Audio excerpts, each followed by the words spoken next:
We already.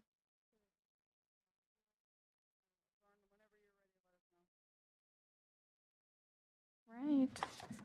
Well, then, I will call the April meeting of the North Liberty Community Library Board of Trustees meeting to order. I haven't gotten to gavel in so long. Delightful. All right. Does anyone have any additions or changes to the agenda? No. Okay, I'm going to add one thing under new business when we get down there. And then we have 2 months of minutes to move on to. So January minutes and March minutes are both in the packet. Did everyone get a chance to look at those? Mhm. Any issues or changes to be made? Do you want a motion for both or just one at a time? Can we do both at the think same? I would assume you could do All both. right, let's go for both. All right, I'd make a motion that we approve both Thank you, Mike. January and March minutes. Fantastic. A Anyway, second. thank you, Chris. All in favor? Aye. Aye. Opposed? No one? All right, so moved. And now we have Andrew for the staff introduction.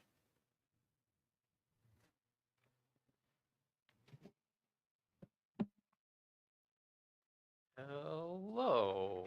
Hello, how are you? Good. How is everyone? Good. Trying to see, is it one of these here? Or should I Did you just find it? Yeah, but I don't know how to make this thing work, but I did find it, so. You can have that one. Okay. Technology. But I don't know how to make the side thing go away. No.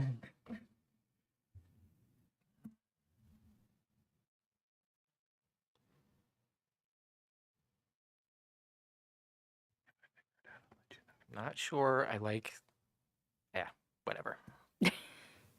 I spent a while deciding if the white on black was good or not, but it's something silly to worry about.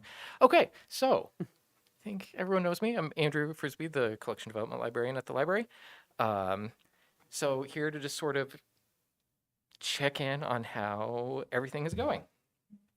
I know a lot of, I send variants of these to Jenny, so you probably see versions of these that aren't super surprising. I know this is not, it looked better on my computer. Anyway, so this is the physical circulation over the last 12 months. Pretty typical. We kind of have, spike in the summer and kind of dips as it gets colder. Our March was actually pretty on par with last summer, so we're doing pretty well. And then I also did this comparison to how we were last year, and then I also compared it to the last normal fiscal year that we had. So we're 75% of the way through, and granted, we tend to have more stuff circulate in the summer, so it's not a completely fair comparison, but I would like to see sort of 75%ish of last year's circulations. So we're doing much better than last year. Audio, we're at 109%. Everything's over 100%, so we're doing way better than last year. But in comparison to the last solid year, audio and DVDs are quite a bit down, and then adult books are kind of right where I would like them at. Teen is a little low, and then primary and juvenile are both up really well. It's interesting because over the entire pandemic, teen is the one that kind of stayed the most steady. So I think it's interesting to see that it's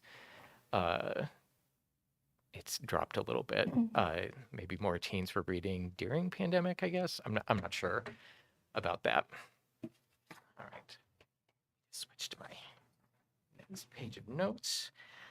This is the overdrive usage. The blue are the ebooks and the green are the e-audiobooks.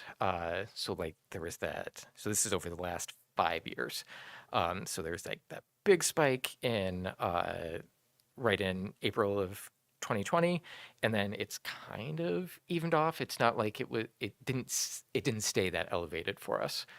And then when you look at actual usages, so the blue line at the bottom is unique users. So again, there's a bit of a jump, but it's not like it kind of kept going up. It seems very much the folks that want to read digitally are figuring out how to read digitally, and the ones that want to keep reading physical are going to continue to read physical. But yeah, these you can sort of see even when, So Andrew, yeah, the unique users for Overdrive, it stays pretty constant. yeah, there was kind of What a jump. percentage of the library users are using Overdrive?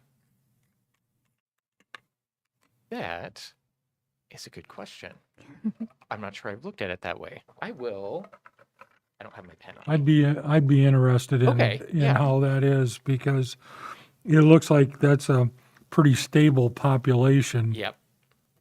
I will definitely look into that because the last time, I think it was the last time I talked to everyone or to the board, someone asked how the physical and digital, like how basically how is physical in comparison to digital. So that's what my next one is. So I remembered to do that.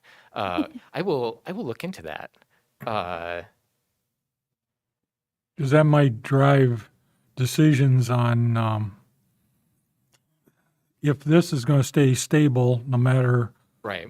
what circumstances are, then maybe if you know what percentage that is, and that tells you whether resources are being allocated. Right.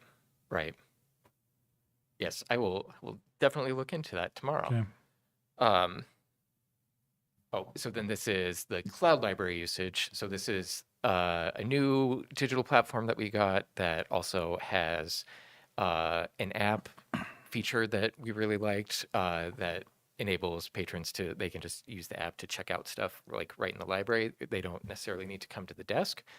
They also there's a digital collection that we share with like the Cedar Rapids Metro, a couple small libraries, and then there's another big library. The digital collection there does not get used the way Overdrive does. But I know just from like chatting with folks, especially when are you ready to check out? And the response, nope, I already checked out with the app. So I know the app is being used to check stuff out. I still haven't figured out if there's a way for me to see how many patrons are using the app just for the app, or at least using it. Because right now, all I can see is like circulation numbers for their digital collection, and they're not that great. I mean, they're definitely stagnant to dropping a little bit. So I need to figure out if we can see how it's how well it's working as just the app. And then this is what I was talking about. So the green line here is combination of Overdrive and the cloud library. So it's pretty steady, but growing, steadily-ish. So then I just combine it with all of the physical circulation that we have just to sort of see how they compare. Like, is digital going to overtake the physical circulation? There is a little point here, it looks like maybe May of 20, that they were extremely close. But otherwise, and you can also see that it tends to be steadier. It doesn't have like the big jumps and valleys the way the physical collection does at like school breaks. It tends to be pretty steady throughout the year. And then, so I know I've talked about the demand model stuff that I'm working on with our consultant Roy Carnegie about. So it's basically figuring out based on how long stuff is sitting on the shelf, sort of how in demand the item is by the community. So unfortunately the tables he gives me, they're really hard to read, especially because they get so big. So I kind of have to do like slices like this just to make it a little easier to read. So this is where we're at in the juvenile as of this was through all the purchases through. So I run a report the middle of every month. And so this is the mid-month report from March. I just ran April's this morning or today. So we have targets in mind for each. So we've sliced up the collection into, he calls them rhizomes, and we have targets that we're hoping to hit for each of those rhizomes. So like if we were at 100% of the target, that would be like, perfect, right where we want to be for the month. Like juvenile graphic novel, we're at like 150% of our target because it is a pretty high demand genre. They kind of fall apart fast, so we're kind of constantly like refilling them, and publishers are putting them out, a lot of them out. So it's sort of a perfect storm of like demand and like the marketplace is basically rising up to meet that because all sorts of new stuff is coming out. So much so that we're trying to figure out where we can put them because we've kind of run out of space in the area of the shelves that we have carved off for them. Easy readers were also really high for this point in the year. Juvenile mystery and the juvenile STEM, which is all of the science, math, nonfiction. The others were, 80 to 90%. The juvenile science fiction is really low. There's just not a lot coming out. And we are thinking about maybe merging juvenile science fiction with juvenile fantasy.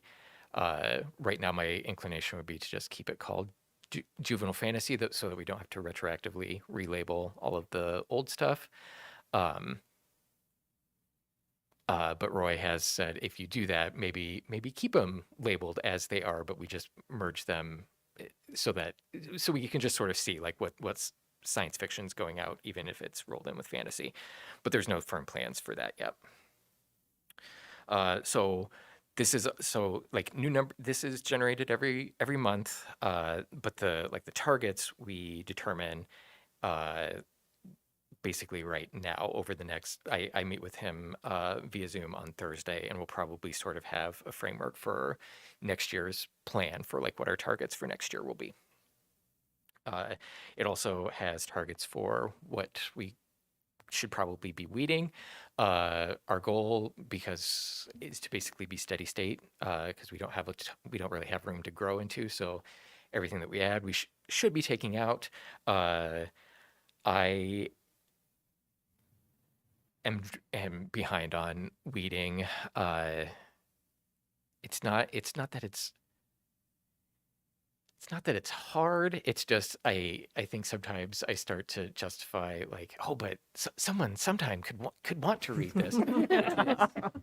A bad mindset to have. I do feel good because he's told me that another library he works with refuses to weed. Like they have everything that's ever been purchased unless it's fallen apart.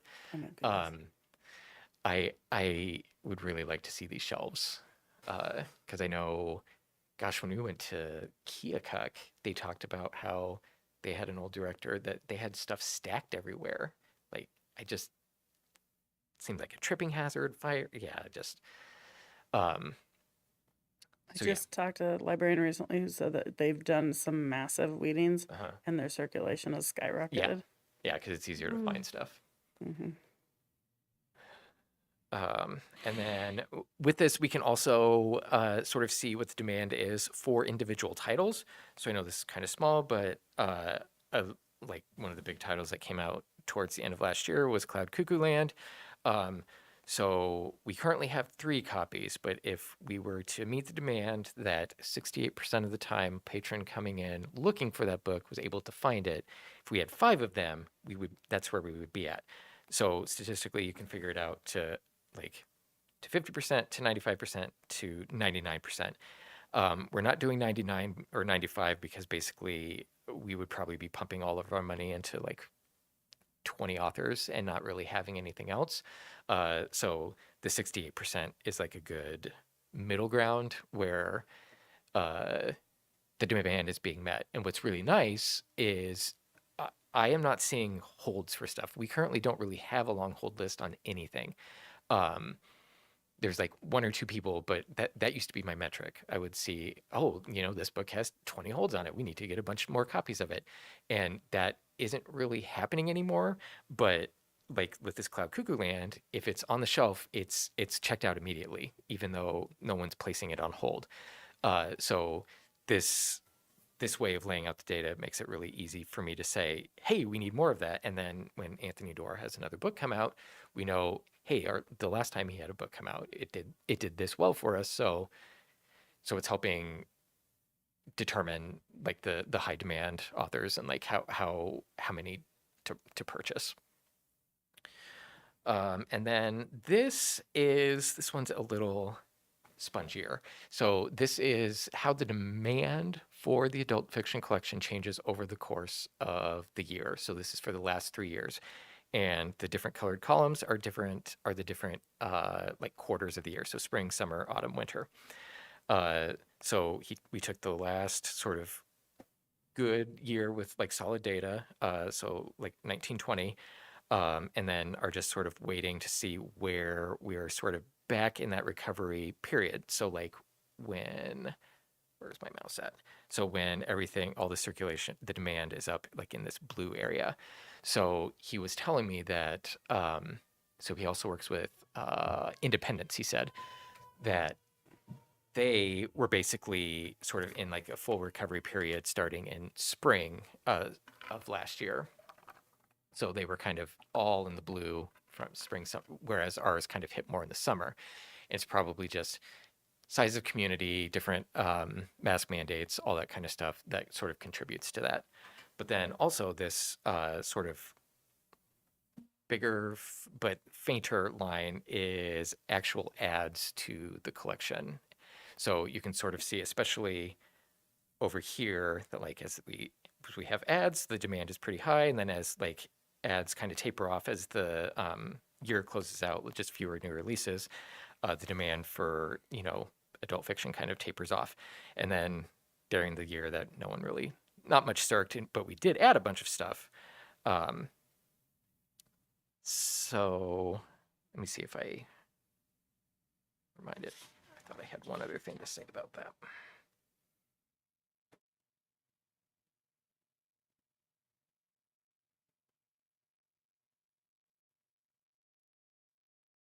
So actually, I believe I did say everything I was hoping to.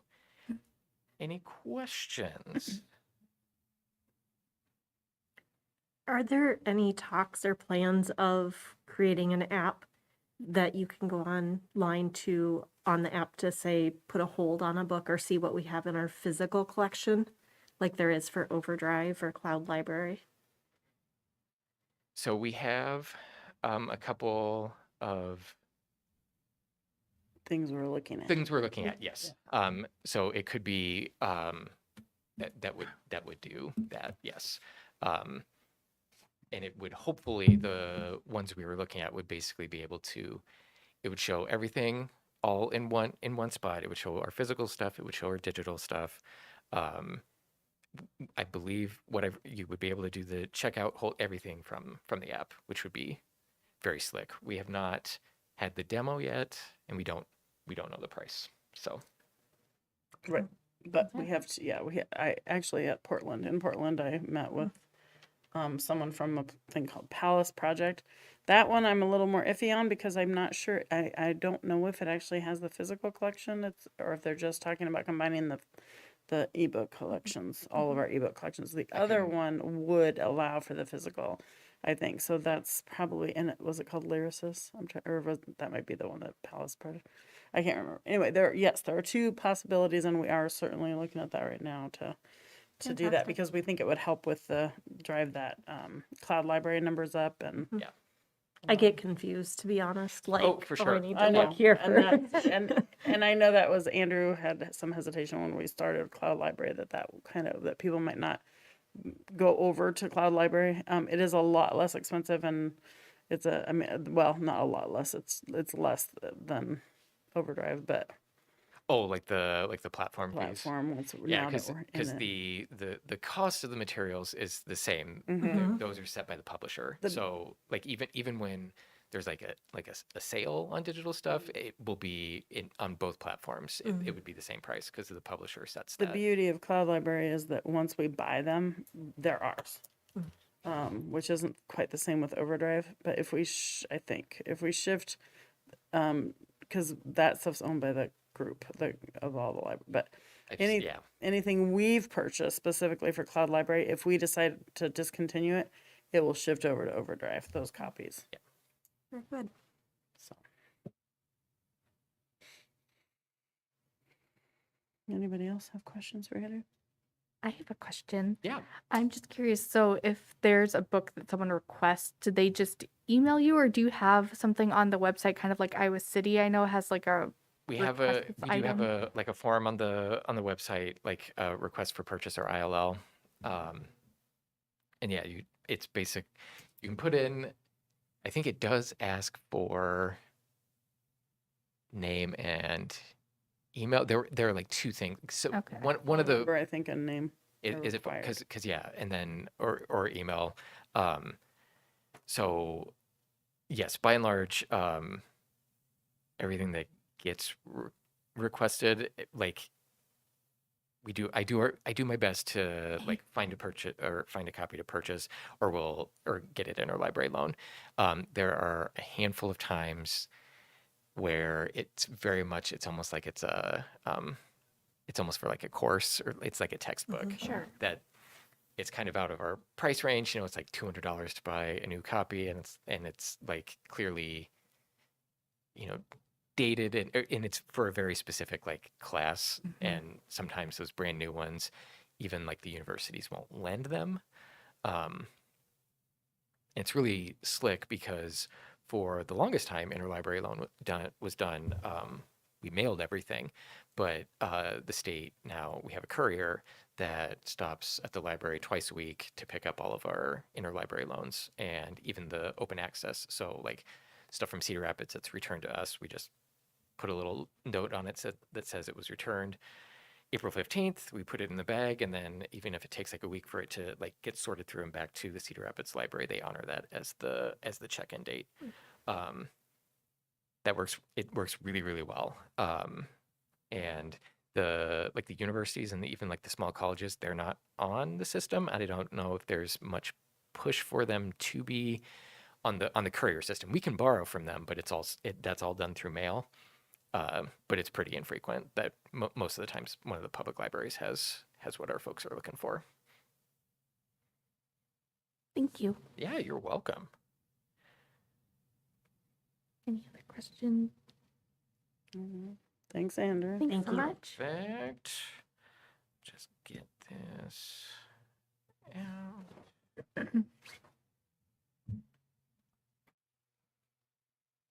Okey-dokey. Well, have a good night, everyone. You too. You too. Good seeing everyone. Not through the Zoom screen.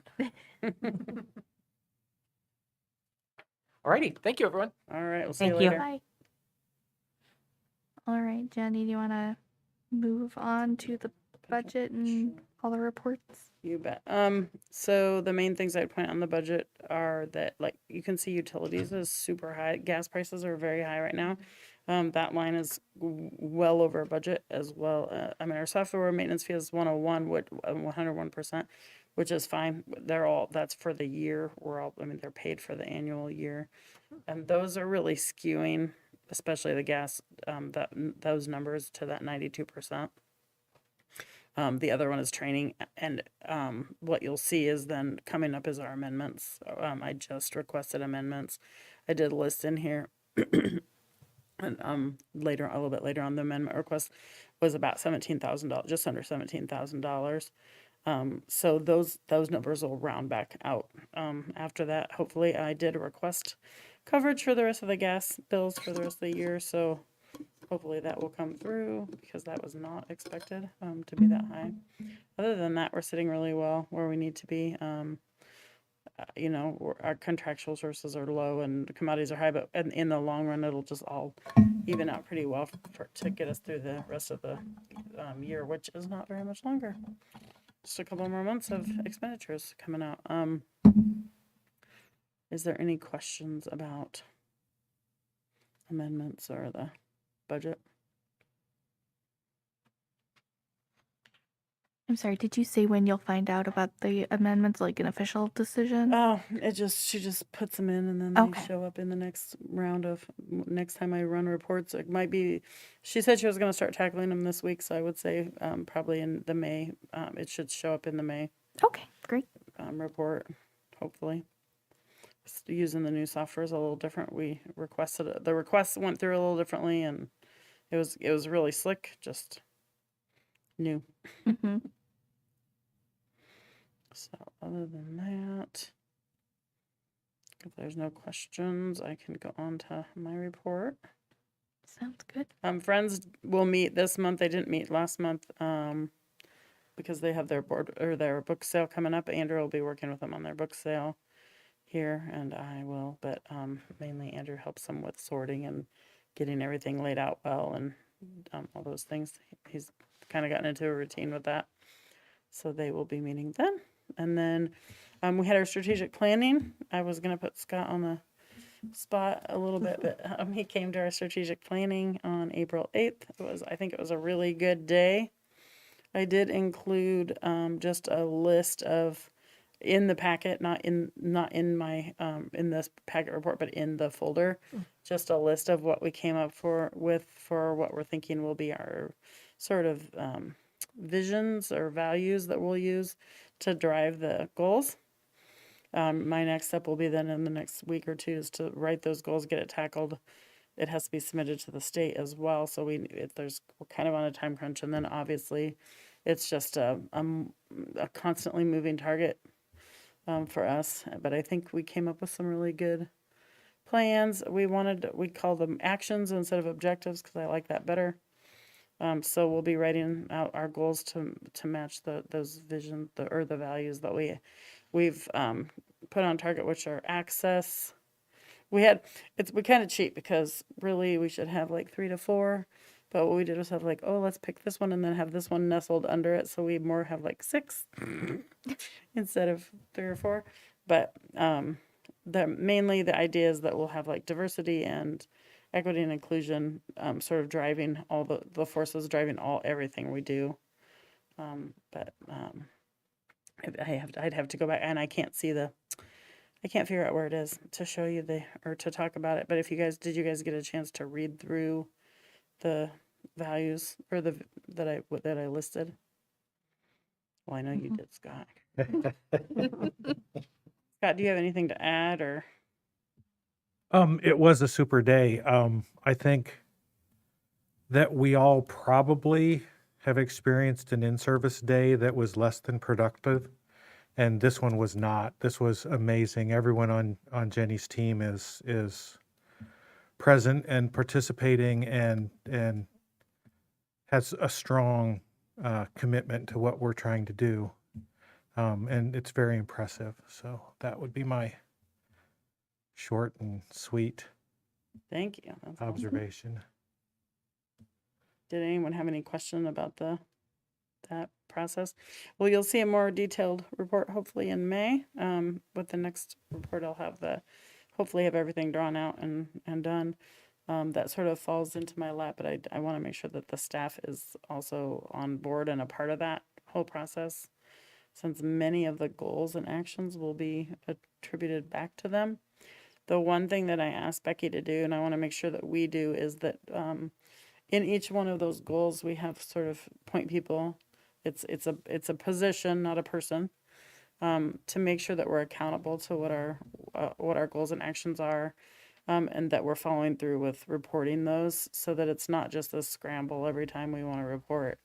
where we are, how to update. We're trying to find a really nice methodology for that, and I think we're getting there. The new strategic planning from from the ALA, which is the planning for results, which we used before, has been updated. But I ordered it, and I just have to, as an aside, it was $50. I was like, well, that's not too bad for an ALA book, and it came, and it's this like literally like 35-page spiral bound thing. And I was like, oh, okay. But I haven't even opened it. I haven't cracked it yet. So that will be next. And then I'll be writing those goals and action items in the next couple of weeks. Staffing update. We do have 2 positions open due to resignations. 2 people happened to get better or other opportunities. One decided it was just too much workload with her other job, and then the other one just was balancing 2 jobs as well and school. So I think just time for them to fly, and that's fine. It leaves us in a little bit of a predicament, so we will be working on getting those filled. We did just bring on one person. Her name is Amanda Choi, as a part-timer. So she's and she's also balancing a job at Iowa City. So we'll see how. Hopefully that all works for her. So far, so good. And I spoke with city administration and our HR department, and I was able to get our positions increased by pretty significantly. So starting in June, the library assistant one is going to be $14 an hour. So we'll hire that new position at 14. And then the library assistant 2 is going to be at 15.14. And I missed the 2. I see now that I'm reading that. And 15.90 respectively for Corey and currently it's Corey and Annie, but Corey's position is she's the one that helps with the adult services. So her library position 2 pays just a teeny bit more in that help. But those are almost $2 increases for everybody on board. So I'm pretty excited that we're able to do that. I think it'll help with drawing some good candidates. We're used to having pretty high numbers of applicants, and we're not seeing it. We do have some good people. I think I just was reviewing the applications today, and it looked like we had a few good ones. So there's still a little bit of time left before I think they close on the 22nd maybe, but I can't remember what date they decided. So we'll be interviewing for at least 2 and potentially hiring a 3rd, because we just do up to so many hours so that we can kind of balance it out, and it gives us a little bit of flexibility in who we hire. And then in FY24, they'll increase another $1. So next year, $1 per position per hour. So we're pretty happy about that. Getting those kind of boosted up to where they should be to help people have a livable wage and those things. I've already talked a little bit about the budget amendment. I did want to note too that we have been awarded, all told, since we started doing grant writing back in the 2020 was when we really took more of a concerted effort to grant write. We've had over $20,000, but just this fiscal year has been almost 18,000 or 17,500. So pretty excited. We've got several other grants in the works right now, and our grant team has slowly been going down because one of the people who was on the part-time grant committee is one of the ones who left us. And then our Amy Blessing, who's our social work practicum student, is also leaving at the end of the month. But Danny Grandinetti, who's our assistant marketing person, has stepped up and said she'd like to help with grant writing. So she and Kelly will be carrying on that plan and going through things that we are looking at. This is not in here, but just as an aside, writing 2 grants for art related grants to get a mural started, a collaboration piece with United Action for Youth. So we're really excited about that. Hopefully be meeting with them in the next couple of weeks to brainstorm a little bit on ideas. And yes, I did attend the Public Library Association conference in Portland. Both Jennifer and I were there. I barely saw her. It's typically around 7,000 people. This year it was about 3,400, I believe, is what they said.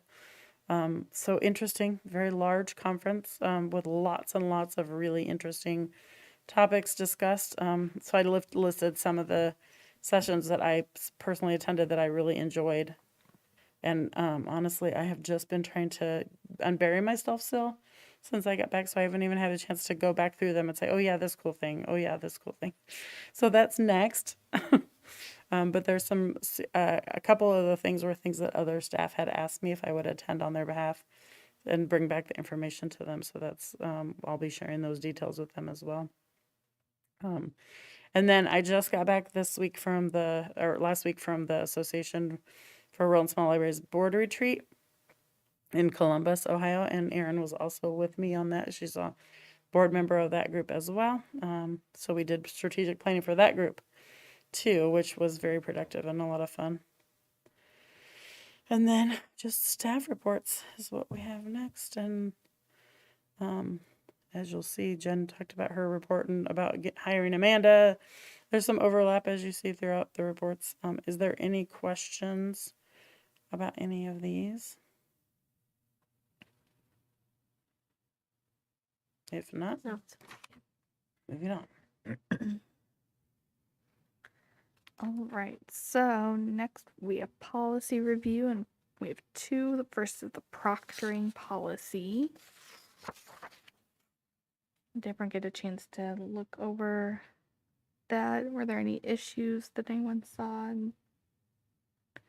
I do see a couple places where it says NLCL that I'll need to, Yeah. I thought I had changed it on one, but there's another one that I just noted. Nobody on staff, none of us found anything particularly that we needed to change except for that. And then one place where it had he or she or him or her, and we've been changing all those to they to be more equitable.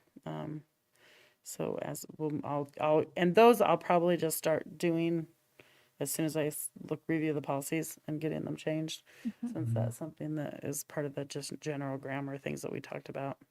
Yeah. But other than that, I think they're in pretty good shape. And as we continue to look at these, the IDEA committee or the inclusion committee looks at these, they'll be going through policies too, kind of with a more that lens as well. So we could see more changes. And as they develop that group, I think we'll start probably just bringing those to the fore as they arise, or we'll decide if there's a better way to do it, which would be maybe just doing a big cell sweep of the whole entire manual for those types of things and then submitting it for review as a whole and giving you some of the finer points of what we do there.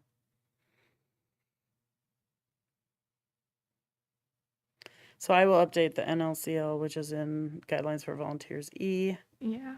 I did get it updated in the proctoring policy, just not in the volunteer policy. It was the one I missed. But other than that, I don't know if you guys had any points or saw anything that you thought needed to have attention. I did not. I did not. Would anyone like to make a motion to approve the proctoring policy for another year? I will make the motion. Thank you. Anyone? I'll second. Thank you. All in favor? Aye. Aye. Opposed? All right. The proctoring policy is moved for another year. And the volunteer policy, so Jenny will make those couple changes to the grammar and the acronyms. But besides those, any issues with volunteer policy? No. Okay, would anyone like to move to approve it? I so move. Thank you. And a second. Thank you, Chris. All right, all in favor? Aye. Aye. Same. All right, that is approved for another year. Okay, so that brings us to new business. The Iowa Women's Foundation has asked us to support them in a transportation-related grant. So it's actually Amy Blessing is writing a grant to the Iowa Women's Foundation and has asked to be able to include the library board of trustees in their support in the letter. I mean, I don't think you need to write a letter at this point. It's just that her stating that the board is supportive of the grant application. She's working with Amy Golling on the grant. I had asked her for a little update and she has not sent that. So I'm just going to wing it here from what I know from what they talked about. The grant is to get basically small mini grants that they can award to community members in need of assistance for transportation needs. It might be for car repairs. So they've already been in contact with multiple repair shops in town who are willing to work with them and help them related to the grant. And then also for the possible purchase of like a bicycle and helmet and things to get them to work via bike. And it's specifically for women in this case. And the grants, we just sat down and talked the other day, the three of us, about how we would take applications. And I don't know if they reached out to you at all, Jesse, but I suggested that they might want to reach out to you. We don't want to, as a library, be involved in any type of reviewing income and those types of things. We want this to really be just like, if they have services, if they've used Johnson County services of some sort and can sign a waiver for us to verify that they've gotten services, basically we would award them the grant monies. Okay, Amy did email me, Amy Golly, I should say, emailed me asking a question about release of information. So I'm guessing it was related to that. Yeah, but I'm sure it was. so yeah, I didn't get a lot of detail, but So the discussion is just now figuring out how we can award these with being basically with trust, that if they've applied, they're in need of the grant. So that's kind of where that is. And they would just ask that you guys consider approving or being willing to sign off on that as supporters. so will you, like once you get the letter, would we be able to read that before we officially sign off, or what do you think the next step is from here? I think this is just this is just as part of the application process. They would just say the board is supportive of us administering the grant, Okay, which is a $20,000 grant, so it's not small pennies. yeah. And if you guys would prefer to like read through the grant application before, I know it's due soon, so we'd have to do a quick turnaround. I don't think there's anything in in your bylaws that allows you to vote by email. Okay, So my thing would be maybe that you approve signing off on it with the caveat that if you read something that you weren't in favor of, that you can pull back or something. I don't know. I don't know how to offer to do that. I didn't even think about the idea of if you guys would want to read it. It's more just saying that yes, you're willing to say that the library can administer the grant if we were awarded. yeah. What are other people's thoughts?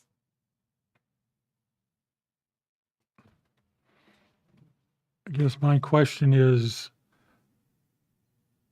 the library taking a step into social work that's beyond its normal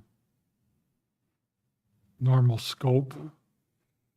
I don't think so. I think because in our community we don't have the services that other, like say Cedar or Corville and Iowa City have immediately accessible. This is a way for